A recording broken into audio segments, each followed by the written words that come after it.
الاكسبيرينس اللي انا اقصدها اللي انت لازم تبقى ملم بكل حاجه، ولازم تبقى دارس ميكانيكا السيارات، او واخد مثلا عندك خلفيه. هي مش موضوع براندات اللي انا اقول والله العربيه دي كام حصان وكام تورك بقى الحافظين مش فاهمين. لا، الموضوع مش كده.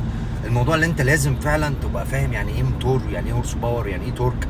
التورك ده بيخرج عند كام لفه، عدد لفات موتور قد ايه، الجير بوكس ده عملي ولا لا، الجير بوكس ده يعني الاداء بتاعه حلو ولا وحش.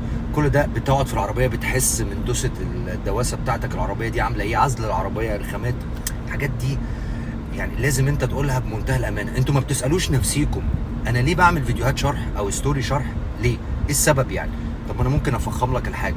لا، انا بوريك بقدر الامكان ان اللي ممكن الشرح ده تشوف انت العربيه دي في احتياجاتك ولا لا. الفلوس اللي انت بتدفعها في العربيه دي انت بتلاقي فيها انترتينمنت موجود في العربيه، او اوبشنز، او اداء رياضي، او اداء اعتمادي، او عربيه